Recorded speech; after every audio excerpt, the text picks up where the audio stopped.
Coming up on Cronkite News, ASU Women's Golf is at Stanford, competing in a tournament they've won 6 times. Cronkite News is on the course to show you how the competition stacks up this year. Plus, a young quarterback is breaking records in a small Arizona town, and he's not done yet. We find out how far he plans to go. And later, find out what political parties are doing to win the vote from Arizona's communities of color as we approach Election Day. Cronkite News starts now.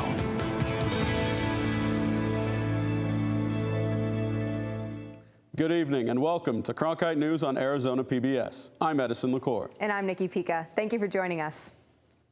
The ASU Women's Golf team is in California this weekend for the Stanford Intercollegiate. This is the 3rd event of the fall season for the Sun Devils. Cronkite News reporter Connor Bonfilio is on site where the team is looking to make an impact amongst a stacked field. The Sun Devils are wrapping up the first round of the Stanford Intercollegiate here at Stanford Golf Course. This is the 10th time in program history playing in the event. Other than their home course, they've seen the most success here, previously winning the Intercollegiate 6 times, most recently in 2019. To say this field is stacked would be an understatement. Stanford is the #1 ranked team in the country. They are one of 4 top 10 teams, and ASU is one of 7 top 25 teams. While the Sun Devils have their hands full, associate head coach Michelle Estel is confident in the team's abilities, especially considering their track record here.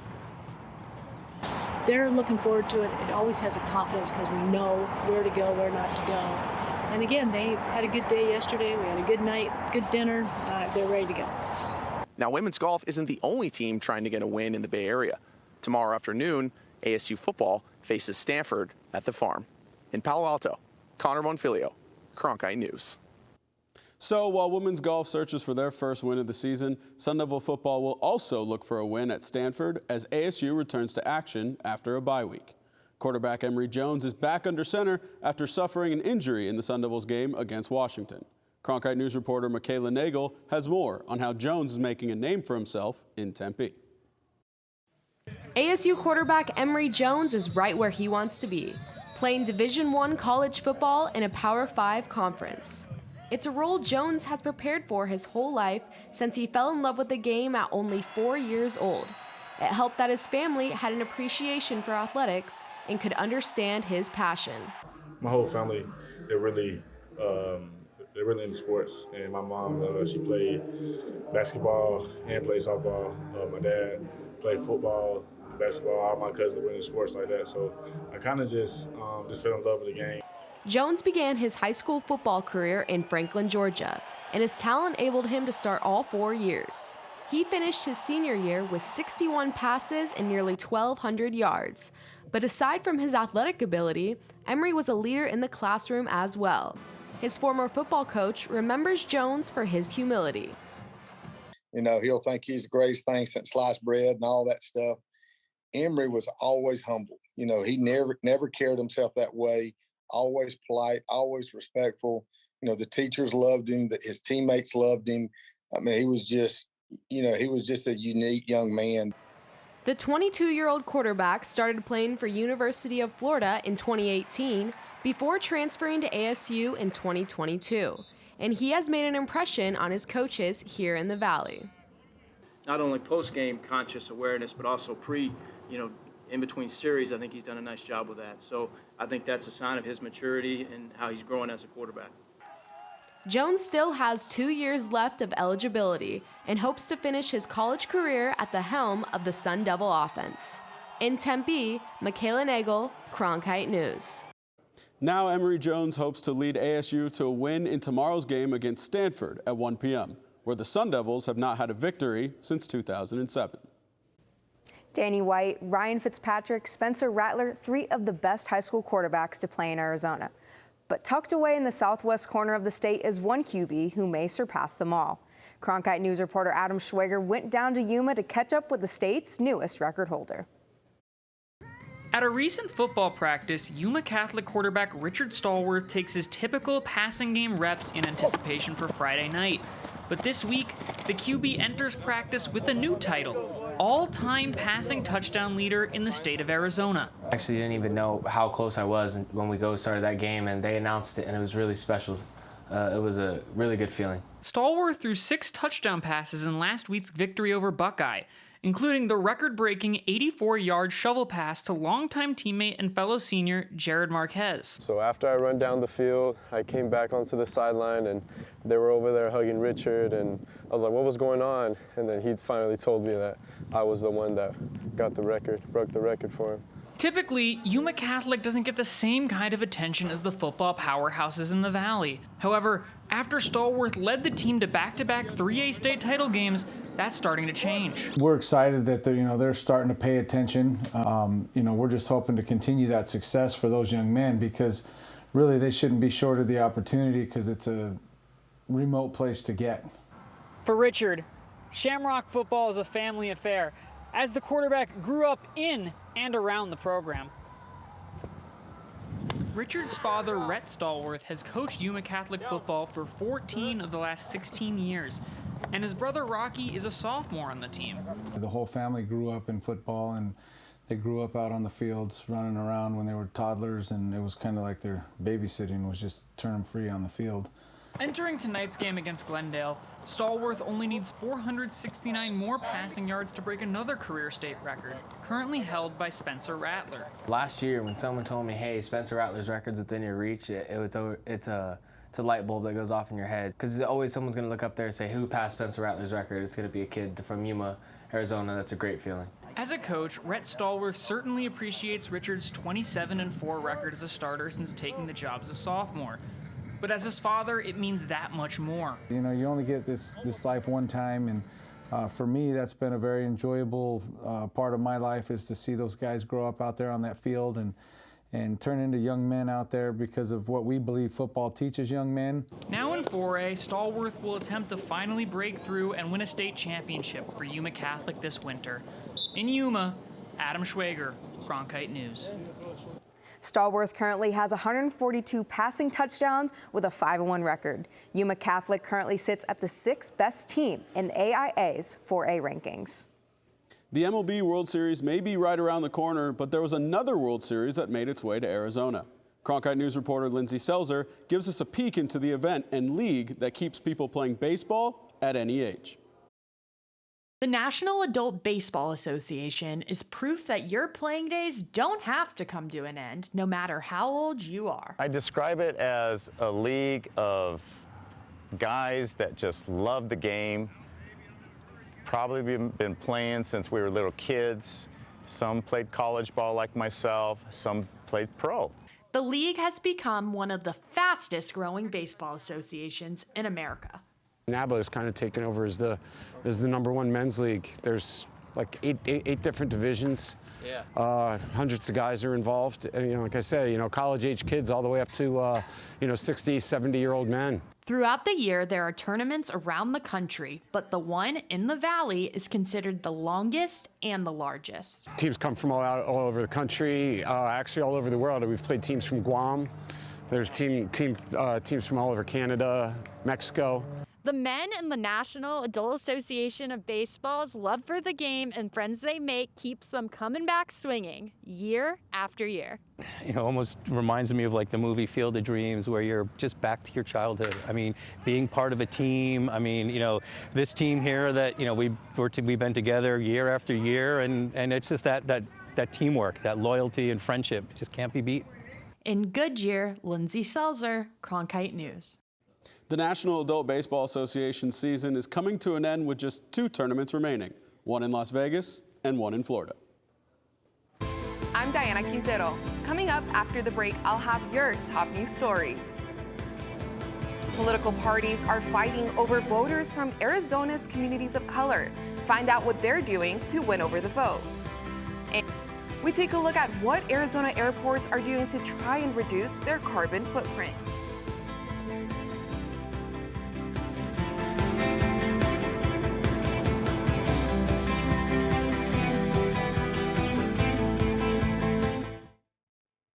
Cronkite News provides students at ASU's Walter Cronkite School of Journalism with the opportunity to gain real-world experience in the newsroom. At Cronkite News, our students produce professional content for audiences by taking on all roles, whether they be reporting, anchoring, producing, or studio production. Each department gives students first-hand professional newsroom experience. For more information, visit cronkitenews.azpbs.org.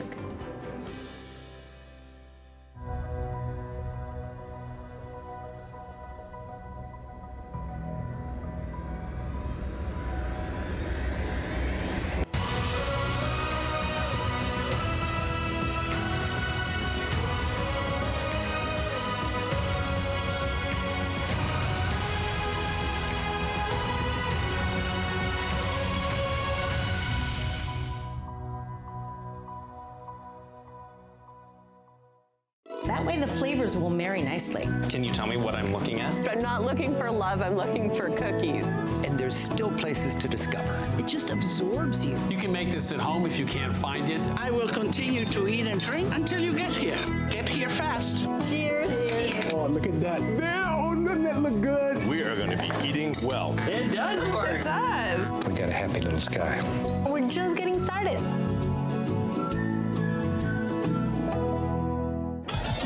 Welcome. How utterly charming.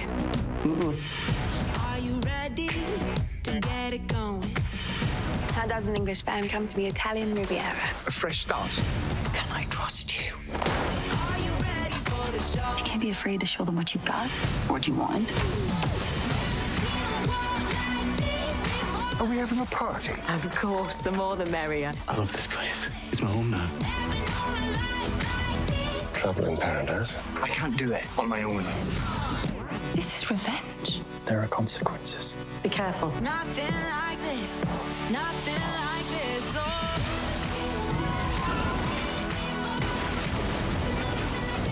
Oh. You look like you need rescuing. Don't we all? What is it that you want? I just want to let go. I choose how I live. There is the passion that I've been looking for. Welcome back to Cronkite News. I'm Diana Quintero.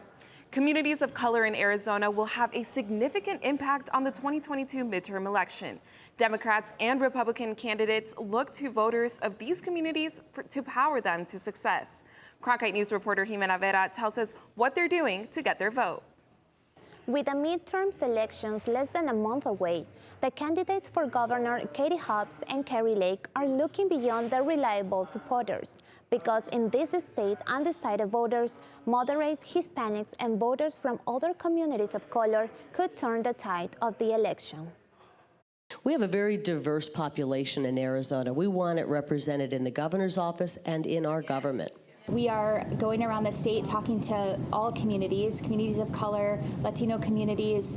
Arizona's candidates for governor are both campaigning on promises of inclusion and diversity. And everybody deserves equality. If you're doing the same job that somebody else is doing, you should be paid the same amount. A recent poll shows Kari Lake with a narrow lead over Katie Hobbs with 47% compared to 44% for Hobbs. The poll also shows that Hispanics are divided, 44% for Hobbs and 44% for Lake. Katie Hobbs is messaging to her base, right? And her base that she feels is the more progressive audience. Kari Lake has been criticized a little bit about not moving towards the middle, but that she's continuing to have a very Trump-esque policy platform.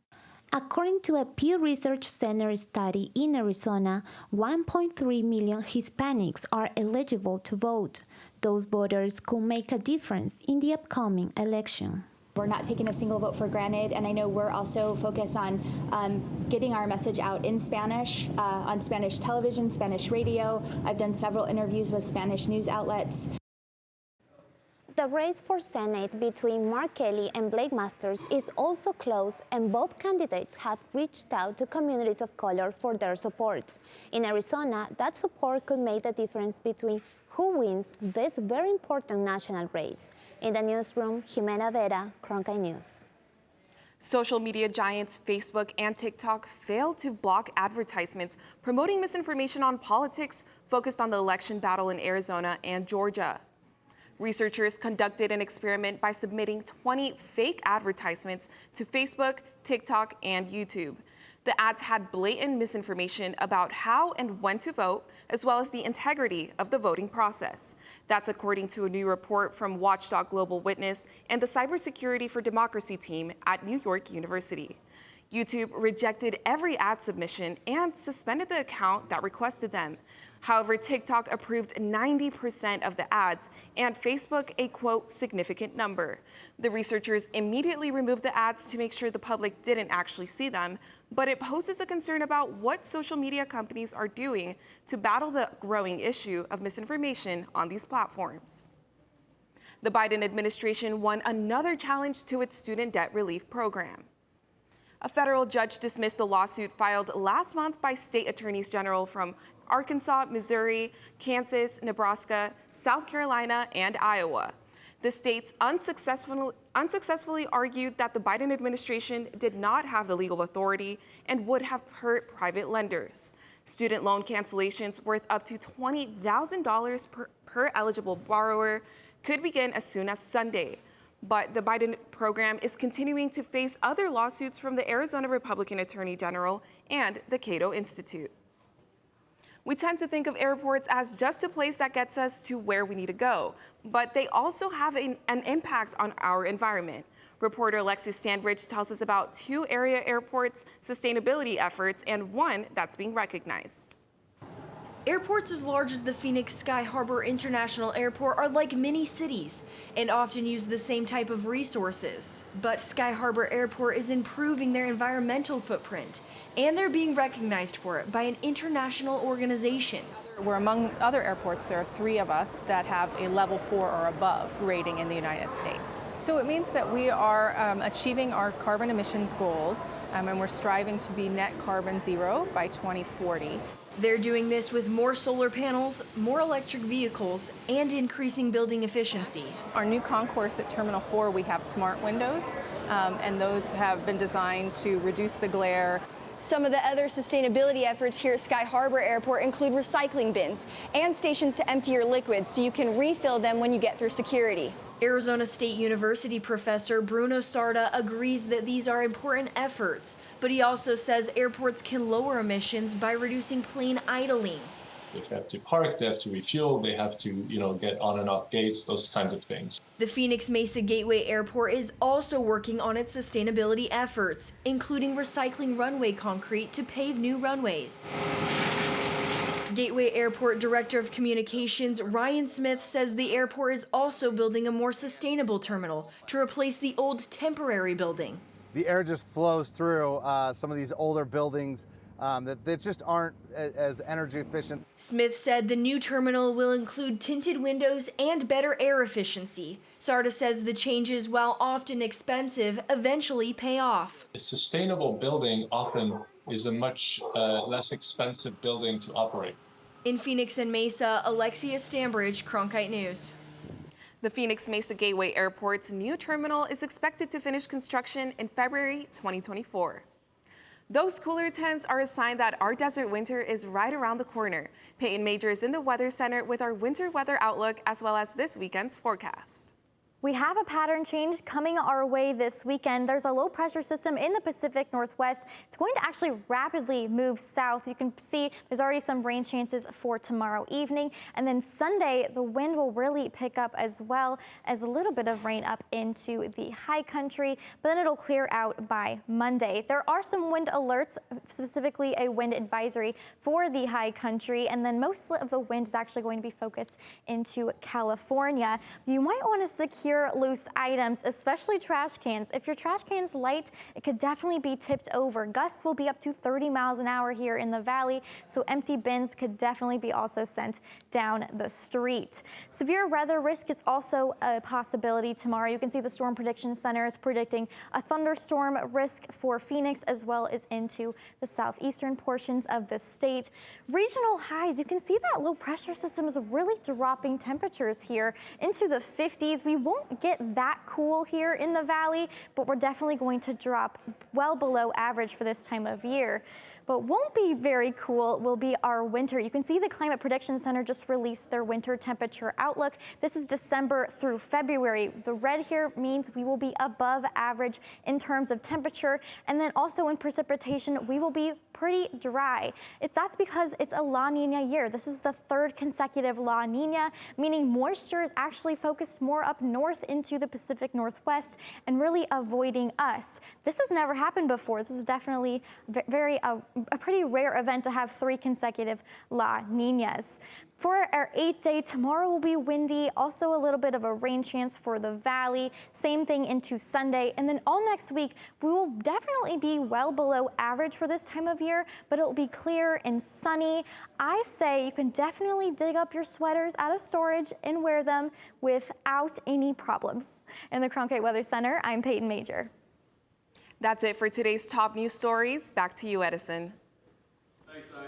Coming up after the break, an Arizona barrel racer is breaking barriers. How this surprising competitor got into the rodeo and is now encouraging others.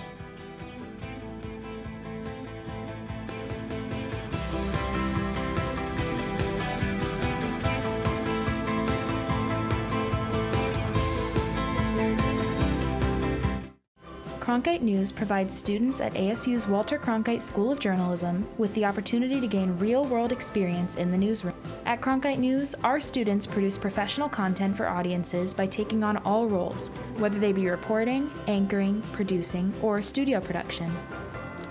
Each department gives students first-hand professional newsroom experience. For more information, visit cronkitenews.azpbs.org.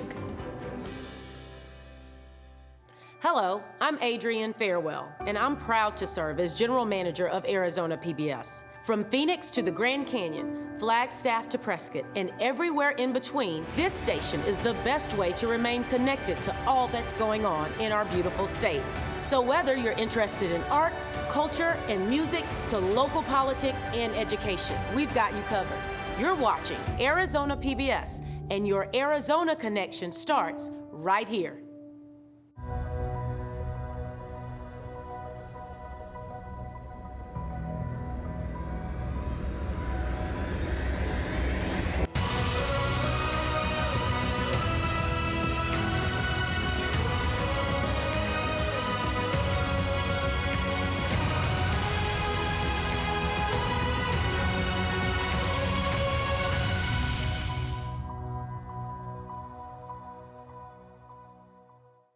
That way the flavors will marry nicely. Can you tell me what I'm looking at? I'm not looking for love, I'm looking for cookies. And there's still places to discover. It just absorbs you. You can make this at home if you can't find it. I will continue to eat and drink until you get here. Get here fast. Cheers.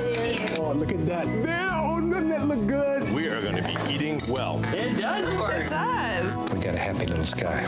We're just getting started.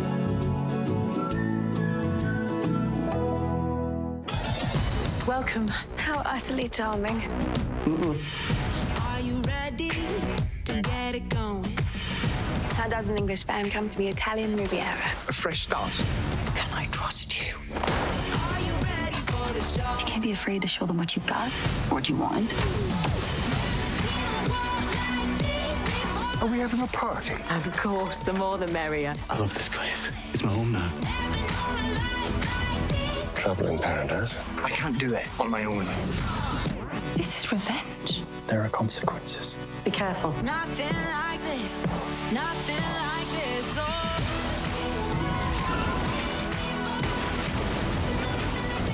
Oh. You look like you need rescuing. Don't we all? What is it that you want? I just want to let go. I choose how I live. There is the passion that I've been looking for. The Arizona Black Rodeo galloped its way through Westworld recently and has a rich history of cowboys here in the Valley. Cronkite News reporter Emily Bernstein introduces us to a very young barrel racer who is paving the way for the future of the sport. Steering a 1,200-pound horse around tight turns at high speed is no easy feat. But for someone whose 5-year-old feet swim in the stirrup, it would seem nearly impossible. Skylar Brandon has been bumping up and down in a saddle before she could walk. She went to the first Black Rodeo in Oakland, and her grandmother brought her to the rodeo. And it was the only kid that just locked in and did not move and watched the entire rodeo. So we knew something was there. Out of the saddle, she's a little shy. Like this guy, I'm a 5-year-old barrel racer. But when she's racing around the barrels, she's another person. She's just into it, you know, like it excites her. You know, I see her coming out of her shell when she's on the horse compared to when she's off the horse. So I think it gives her like a bit of freedom and just, you know, she becomes herself more when she's riding. It doesn't hurt that her best friend is along for every ride. I love being with my best friend, Charlene. Quarter horses make the best barrel racers for their agility and spirit. Skylar's trainer has her riding on this Peruvian mare named Charlene for her safety till she's strong enough to ride a quarter horse. There's a bit of anxiety initially when she first takes off, and then I see that she has control of everything, and I kind of calm down a little bit. But always seeing her smile. Skylar is competing against girls 2 and 3 times her age and twice her size. I don't think her being so small affects what she's doing. She's learning at a slow pace, learning the right way. And the sight of this kindergartner and her horse kicking up the arena dirt may just encourage others to throw their hat in the ring. I think now when other kids see a 5-year-old riding, they're inspired to try it, even adults. They see a small kid controlling a horse that way, maybe I can do it too. From the dirt at Westworld in Scottsdale, Emily Bernstein, Cronkite News. That's it for Cronkite News tonight. Thanks for joining us. For top Arizona stories anytime, go to cronkitenews.azpbs.org.